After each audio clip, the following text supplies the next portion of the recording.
First story. I didn't go to my daughter's ring the bell ceremony to support my girlfriend and ditched her again due to work. And then I didn't go when she was readmitted to the hospital because it was a false alarm. Now I regret everything and reached out because I'm having a baby. And it deserves a sister. But my entitled daughter rejected me. I'm a 29M. I have a 7-year-old daughter with my ex 30F, who I split up with not long after she was born. We were both young, and honestly, I didn't want to be a dad. I stuck around at first mainly out of obligation, but I wasn't prepared. I don't think I ever really got over how much having a kid upended my life. I live about 90 minutes away. I work full-time, 6 days a week. I don't do regular visitation. It's usually Christmas and her birthday, sometimes an extra weekend here or there if things line up. I send gifts, and I call or FaceTime when I can. Not as much as I probably should, but I do. I've always paid support. Never missed a payment, never needed to be dragged into court. So from my perspective, I do my part, maybe not the ideal dad, but not a deadbeat. When my daughter was 5, she got diagnosed with leukemia. That flipped everything upside down. My ex kept me in the loop, mostly via texts and some calls. She handled all the hospital stuff. She lives near her parents, and they helped her a lot. I visited a few times during treatments, but for most of the day-to-day, she managed. That's her lane, she's the primary parent. There was a stretch of time when I considered getting more involved. When the diagnosis first came in, I thought, okay, maybe this is when I step up. But that faded. Not out of spite or apathy, I just didn't feel equipped for it. Every visit was awkward. My daughter was going through hell, and I never knew what to say. I'd bring her toys, we'd play for a bit, then I'd go home feeling more like a visitor than her actual dad. A few times, my ex got pissed. She'd text me stuff like, "She asks for you all the time," or "You only show up when it's convenient." I get why she feels that way, but I also think she doesn't understand that I'm doing the best I can within my own limits. She's always been more emotionally plugged in, her whole life revolves around our kid. Mine doesn't. Fast forward to last week. My daughter finally finished her chemo. Thursday was her bell-ringing ceremony. It's this thing they do at the hospital when a kid finishes treatment, they ring a bell, get a little celebration, pictures, family stuff. It's a big deal. My ex told me about it a few weeks back. I marked it down. Took a half day off work. Bought my daughter this doll she'd wanted from some cartoon. I was planning to drive up and be there. I knew she'd have her mom's family there and probably my parents too, but I thought it'd be nice if I surprised her. Then Tuesday night happened. My girlfriend 29F got into a car wreck. She's okay, mostly no head trauma or anything, but her leg was messed up. Broken. She had to be admitted to the hospital, and she has no family nearby. I've been with her almost nonstop since. She was shaken up badly, panicking, crying. Her whole body was bruised, and she couldn't even walk to the bathroom by herself. I was the only person she had. We've been dating about a year and a half. She's been there for me through a lot, listened when I vented about co-parenting stress, and even got my daughter gifts last Christmas. I couldn't just leave her alone in a hospital room recovering from surgery. By Wednesday night, I was torn. The ceremony was Thursday morning. I'd have to drive nearly 2 hours to get there, stay a few hours, and then drive back. And the timing was tight. My girlfriend was scheduled for a minor operation on her leg, sometime Thursday afternoon. She was scared. Asked me not to leave. So I didn't. I stayed at the hospital with her. I figured my daughter would have her mom, my parents, grandparents, aunts, and uncles. She'd be surrounded. I thought she wouldn't even notice I wasn't there. I mean, I'm barely in her daily life. Why would she expect me there? Sure, it's a big day, but she has a huge support system. I figured my gift and maybe a call after would be enough. Then Thursday afternoon, 2 hours after the ceremony, I got a text from my ex, furious. She said my daughter spent most of the ceremony asking where I was. My parents apparently kept saying, "He's probably on the way," because they also thought I'd show. After it ended, my daughter cried when she realized I wasn't coming. My ex told me I was pathetic, and that I chose a girlfriend over my own child who had just beaten cancer. My parents took them out to eat after to celebrate. They called me asking if I could make it for that. But by that point, the doctors had just taken my girlfriend back in for the leg procedure. I wasn't leaving during that. My ex called me cold and said I should be grateful our daughter is alive, because there were nights she didn't know if she'd make it. She said even kids who barely see their dads still expect them to show up for the one day that matters. I told her I didn't bail just to sit home. I was taking care of someone who was also scared and in pain. She told me my girlfriend can heal anytime, but our daughter only rings that bell once in her life. Later that night, my parents called again. They weren't yelling, but I could tell they were disappointed. My dad said, "You should have been there. That's your kid." My mom asked, "Do you even understand how much that meant to her?" I tried FaceTiming my daughter the next day. She answered, smiling at first, then immediately asked, "Why didn't you come?" When I said I had to help someone who was hurt, she got quiet and said, "But I was done being sick." Then she cried, asked if I could still come see her. I told her I had work over the weekend and couldn't make it right away, but I'd try soon. Now I feel like everyone thinks I'm some heartless guy who doesn't care about his daughter. I do care. I'm just not the dad who's there for every milestone. I've never been that. I never claimed I would be. But I also didn't think missing one event would cause this much damage, especially since I thought she'd barely register I wasn't there. To me, I made a logical choice. My girlfriend was in a hospital bed, crying, had just gone through a car crash, had no family, and needed actual physical and emotional support on the spot. My daughter was surrounded by family and celebrating beating cancer, something she likely wasn't processing in an adult way. I figured a late celebration with me would be fine. But apparently it wasn't fine. Now my ex is icing me out. My parents are quiet and disappointed. My daughter's feelings are clearly hurt. My girlfriend still needs me right now and wouldn't really understand if I said, "Hey, I'm leaving you while you recover so I can go deal with feelings 90 minutes away." I'm not going to lie and say this made me want to be more involved as a dad. It didn't. I still feel distant from that whole world. But I also don't like being seen as a monster. I genuinely thought I made a reasonable call given the situation. So I guess I'm asking Ada. Comments. Comment 1. YTA. And not because you chose your girlfriend, because you've never chosen your daughter. The car accident was just the most recent excuse. You admit you only see your kid on birthdays and Christmas, 2 days out of the year. And it's wild how you keep saying you love her deeply, while admitting you've never wanted her, barely visit, and still feel disconnected 7 years in. You weren't just missing a school play, this was the end of cancer treatment. This was the day your daughter celebrated surviving. Kids, don't forget who was in that room when the bell rang. And yeah, maybe your girlfriend was scared and alone, but you made the choice long before Tuesday night.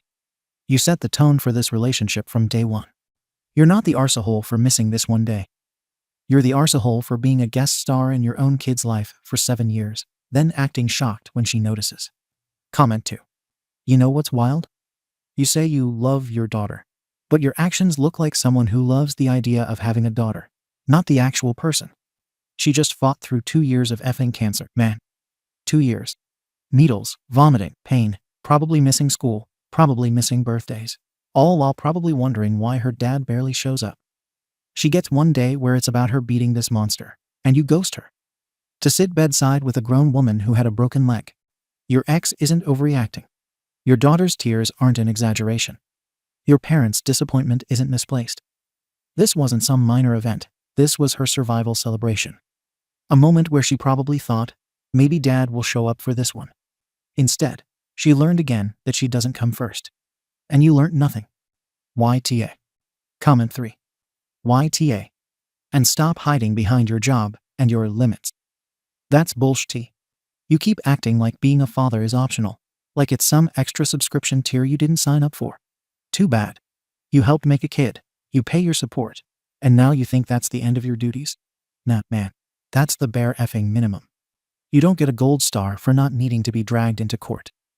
That's the equivalent of saying, at least I didn't abandon her completely. Congrats. You had one moment to show up for your daughter when it actually mattered, not a holiday, not a forced birthday dinner.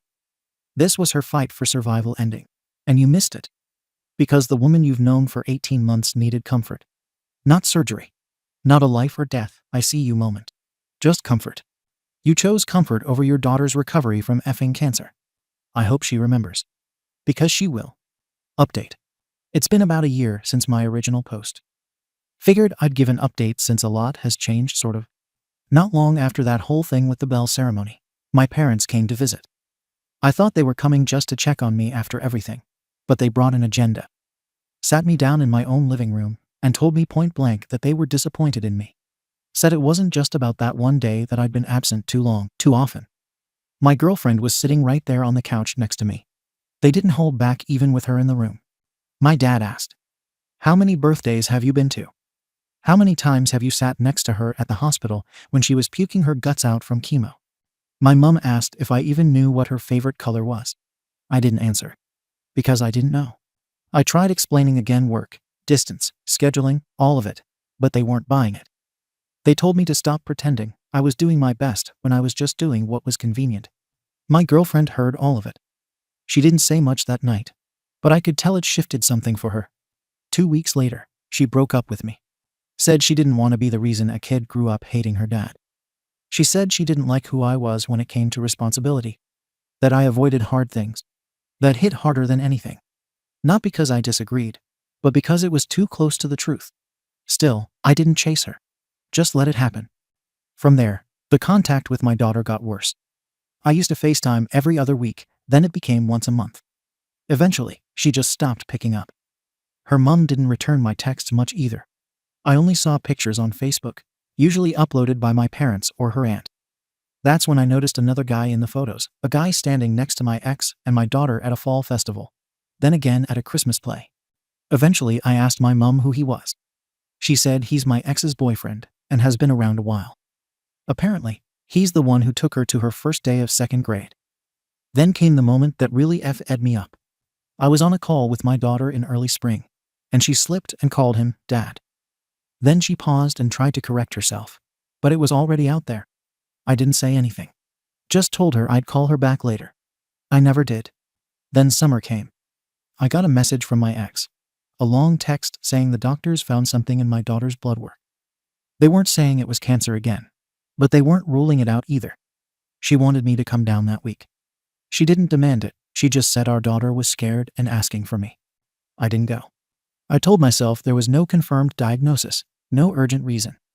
I had work and couldn't get off on short notice. I figured I'd wait for the test results. My ex didn't fight me on it. Just said, okay. Turned out it was a false alarm. Some inflammation marker or something that ended up being benign.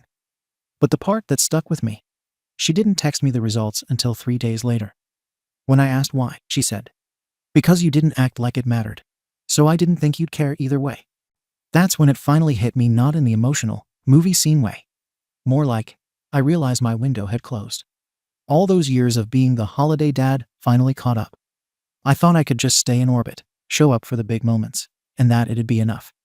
I thought I could slide back in if I ever decided to try harder. But that door's not open anymore. So I've been trying to fix it. I've messaged my ex about setting up visits. No reply. I've mailed packages, books, toys, cards. I sent one letter directly to my daughter. It came back with "Return to sender," written in kid handwriting. I know it was her. I've started seeing a therapist. Not because I suddenly had a moral awakening, but because I couldn't stand how much I was getting iced out. I needed tools, a strategy, something to show them I was trying. I've posted on a few parenting forums and talked to other dads who came in late. They all say it takes time, consistency, and patience. But nobody mentions what to do if your kid has already decided you don't matter. I reached out to my ex again last week. Told her I've changed, that I'm ready to step up and be a real parent. I asked her what I need to do. She told me flat out, I gave you 7 years. That was your chance. We're good now without you. I asked if there's any way I could prove myself. Anything at all. She said, you want to prove something? Prove you're okay with being the guy she doesn't need. I don't know what to do with that. I want to believe I'm not that guy anymore. I want a shot. But no one's giving me one. It's like everyone made up their minds about me and won't let me come back from it. They say I'm doing this for appearances. Maybe I am. Maybe I want to stop looking like the arsehole who skipped the bell ceremony, who didn't show when cancer came back. Maybe I just don't want to be the bad guy anymore. But I still want to try. I'm open to advice. What do I do to fix this? Comments. Comment 1. I'm not even going to roast you. I just want to ask, what exactly do you think changing means? Because it doesn't mean seeing a therapist after your kids stop talking to you. It doesn't mean mailing packages a year later because you're spiraling. It means showing up when it's hard. You had 7 years of choices, man. Also, I don't think your ex is being unreasonable. She raised a sick child alone for years. You missed birthdays, holidays, and cancer treatments. Then you missed the one day she rang the bell to say she survived, and you've still got the audacity to say she's not giving you a chance. No, she gave you dozens. You're just noticing now because everyone's finally stopped entertaining your half-arsed attempts. So no, you don't get a parade for your wake-up call. You get to live with the consequences like the rest of us. Comment 2. You want to know why your daughter called the other guy dad? Because he earned it. He was there. He took her to school. He probably held her hand during appointments, clapped at her school plays, and helped her pick out Halloween costumes. You think she slipped up? That wasn't a slip. That was honesty. You don't get to rip that title back just because you finally feel ready. You don't get the father badge just because you share DNA. You get it by doing the work, being present, and sacrificing SHT when it matters. You missed the biggest moments of her life, man, twice. You made a choice over and over again. Now you're pissed because you don't get a do-over. Tough. That's how it works. Sit with that. Or don't. But don't act like everyone else is the problem now. You built this. Comment 3. What gets me isn't that you missed one event, it's that you missed her entire childhood, and then got confused when she emotionally moved on without you. And then the cancer scare. You didn't even consider showing up when there was a possibility she might be dying again. That was your second chance to prove you actually loved her. And you treated it like an, let's see how serious this gets first. And now you want to know how to win her back. She's not a effing prize. She's a child who survived cancer twice without her father there. You want her to let you in so you can feel like a good person. Not so she feels safer, loved, or supported so you feel better. YTA? Probably always will be, unless you stop making this about redemption and start grieving the fact that you lost something because of your choices. Update. It's been over a year since my last post. A lot's happened. Some of it I thought would fix things. Some of it made everything worse. Last fall, I found out my new girlfriend was pregnant. Total accident. We weren't even together long, 6 months maybe. But I decided to step up. I didn't want to make the same mistakes. I told myself this time I'd do it right. I've been going to every appointment. I built a crib. I even signed us up for a parenting class. Her parents love me. They say I'm going to be a great dad. That SHT hit me harder than I expected. For once, people were seeing me as responsible. My daughter's mom found out through my parents. Not because I told her. I didn't think it was her business. But then I got this text. So you can step up for this kid, but not the one you already have. I didn't reply. Didn't think it would help. But I started trying harder after that. I asked if I could set up something for our daughter's birthday. No reply. I mailed her a gift, a music box with her name on it. It came back a week later.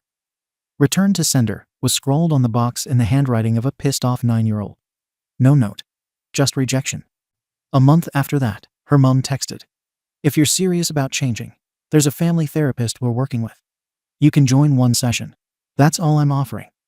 I went. Figured it was my shot. Big mistake. I walked into that room thinking I'd explain myself, maybe apologize, and we'd start fresh. But the whole thing was a effing ambush. The therapist asked my daughter what she wanted to say to me. She looked me dead in the face and said, "You're only a dad when people are watching." She talked about the bell ceremony, the missed holidays, the time she was in the hospital, and asked if I was coming, and her mom had to say no. Then she brought up the new baby. You take pictures with her belly. You post about being a dad now. Why didn't you ever do that for me? I didn't know what to say. I froze. And then her mom stepped in and said, "This is why we don't trust the performance." The therapist said it was a start, but rebuilding takes years, not one gift and a therapy visit. I haven't been invited back to another session. That was 6 months ago. About a month after that, I got a message from her stepdad. It wasn't aggressive. Just straight. He said, "Look, I'm not trying to be your replacement, but she needs stability. If you're here for real, then prove it long term. If not, stop popping in and making her hope for something you can't give." I didn't respond. What was I going to say? He's right. Then came the worst part. My own parents backed off. They told me they're done being the middleman. Said they won't deliver my gifts, won't ask my ex to answer my calls, and won't sugarcoat things to my daughter anymore. My dad said, "You're either a father every day, or you're not one at all." Since then, it's just been silence. I see pictures of my daughter through family posts, sometimes. She looks taller, older. She doesn't mention me anymore in anything. Not to me, not to my parents, not to anyone. It's like I died and got replaced. Meanwhile, I'm still doing all the dad stuff for the new baby. Baby shower coming up. Built the nursery. Picked out a name. People keep telling me how good I'm doing. And I keep thinking, why couldn't I do this before? Why didn't it click back then? I don't think it's because I love this kid more. I don't even know her yet. I think it's because I'm scared of being seen as that guy again, the one who bails. I hate how people looked at me after that first post. I hated being the arsey hole. I still do. That's what finally hit me. I didn't miss my daughter's ceremony because I hated her. I didn't skip birthdays to be cruel. I just always assumed there'd be time. I told myself I'd be ready later. Now that later is here, I'm doing everything right for someone else. I want to say I'm doing all this now because I changed. But the truth is, I don't think I have. I still don't feel bonded to my daughter. I feel guilty. I feel ashamed. I feel desperate to prove I'm not worthless. But I don't feel like a father. Not to her. Maybe not even to this baby yet. I want to fix it. I want to earn back something. But everyone thinks I'm just pretending. And maybe I am. I don't know anymore. So I'm here, asking. Is it better if I just let go completely? Let her stepdad be the one. She already trusts him. Or do I keep trying, even if it's just for appearances for now? Even if the feelings aren't fully there yet? Am I doing more harm by hanging on? Ada, if I walk away now, or if I stay when I'm still figuring this out? Comments. Comment 1. Just say it. Man, you didn't want your daughter. You never did. And now you're here trying to rebrand yourself as the father of the year because you knocked someone up again and you're afraid of public perception. This isn't about love, growth, or regret. It's about image management. You don't want to fix anything, you just hate being seen as the guy who abandoned his kid after cancer. You're doing all this parenting stuff for baby number 2 not out of love, but out of fear of repeating the same public shame. And your daughter sees through you. Everyone does. That's why the gift came back unopened. That's why the therapist session didn't go anywhere. You're a stranger to her, and you earned that. Don't ask Reddit if you should walk away, you already emotionally did that years ago. Just own it. Stop dragging this girl through your half-arsed guilt spiral. She deserves peace, not another cycle of disappointment. Comment 2.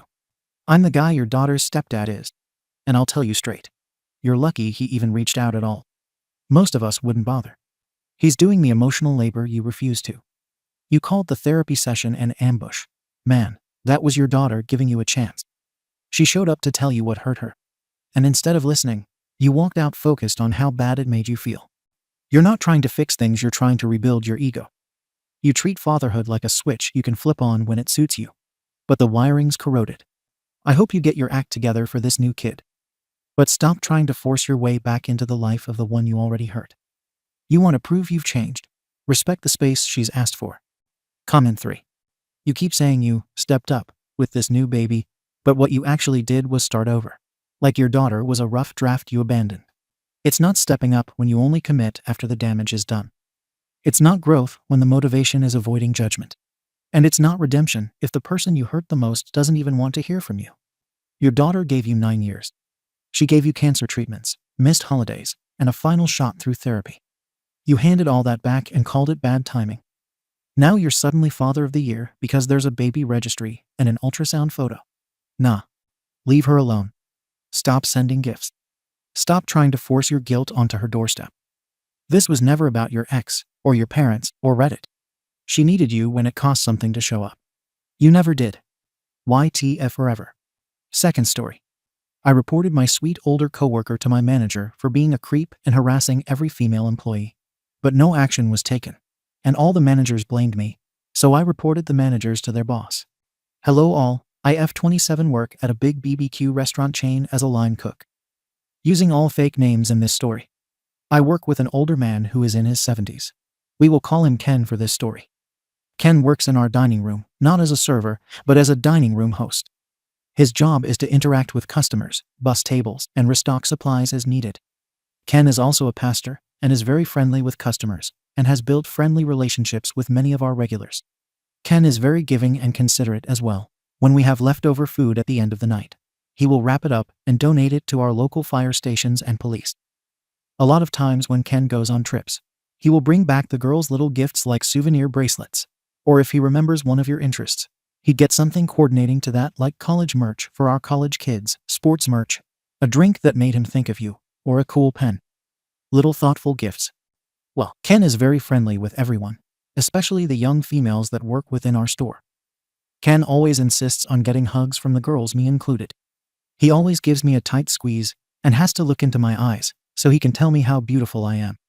How much he loves seeing me. He will oftentimes touch his cheek to mine.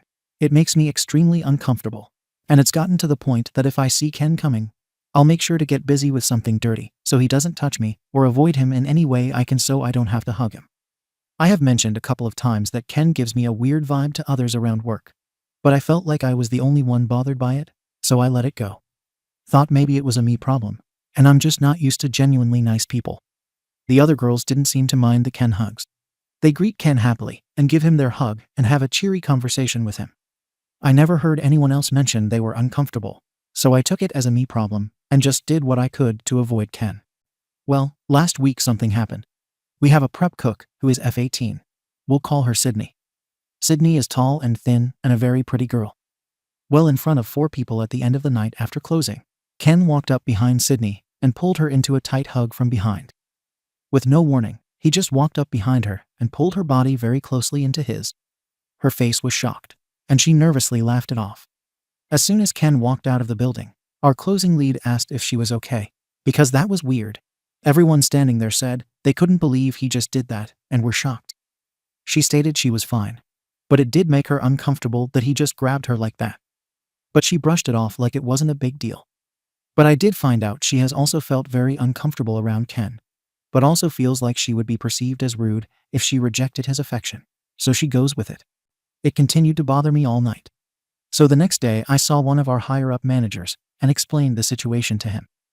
My manager was shocked as well and said, "Are you freaking kidding me?"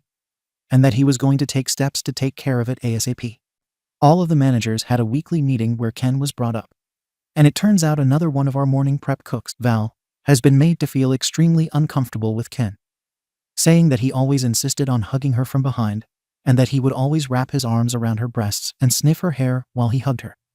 That if she tried to give him a side hug or say no to his hugs, Ken would guilt her by saying, "Oh, are you not my friend anymore?" Or, "Oh, so you don't like me now." I had no idea about any of this. Val speaks mostly Spanish and little English, so with the language barrier, we've never spoken about Ken. But she was able to communicate this to one of our managers who is bilingual. Ken has shown other red flags in the past. We had 2 regular customers, scraggly, straight-up creepy guys in their 50s.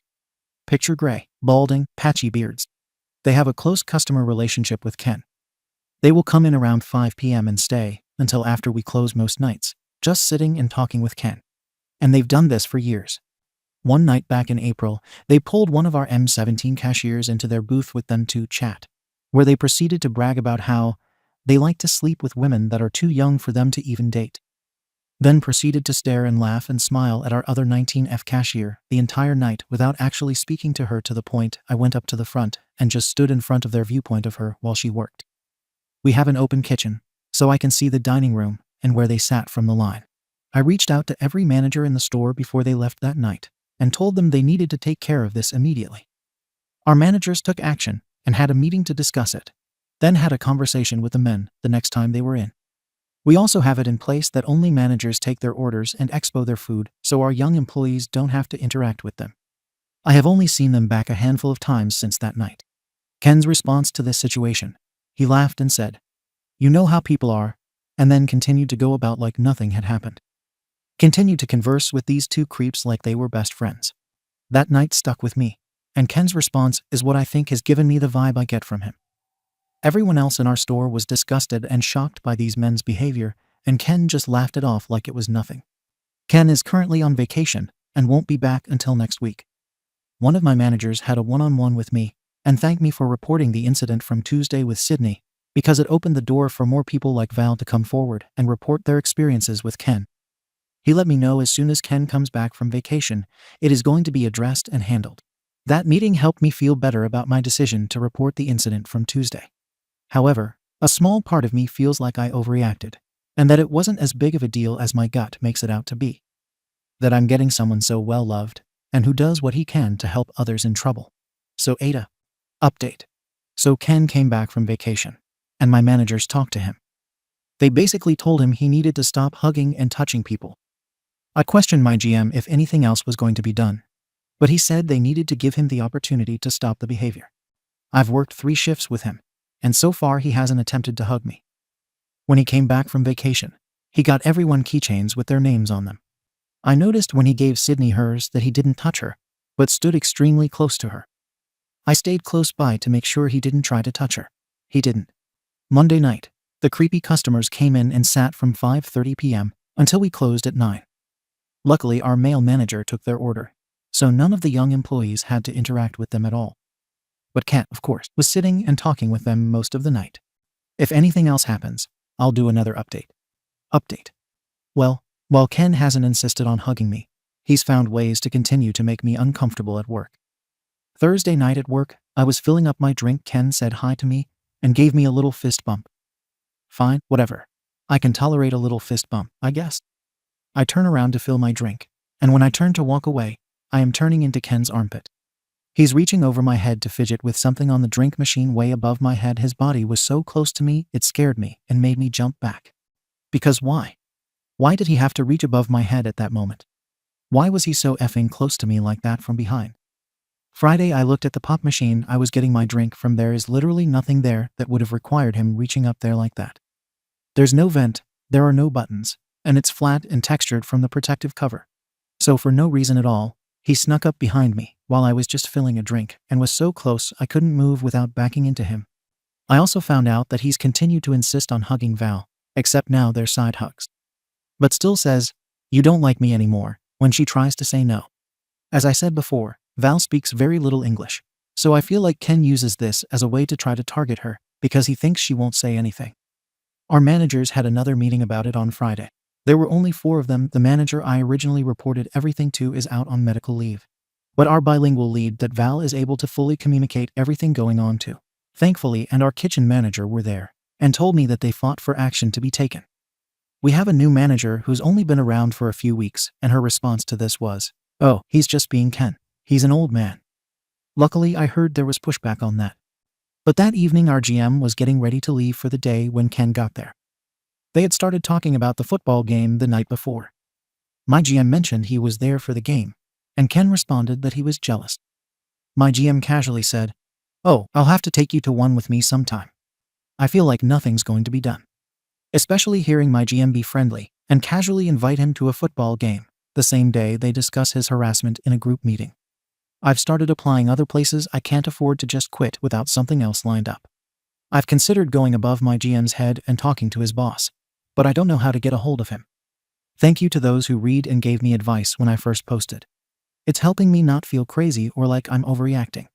If there's more to update, I will. Update. I have another update to the Ken situation. It's part good, part not really. So Val stood up to Ken. She had our other coworker, who is bilingual, translate to Ken that she does not want to be touched or hugged.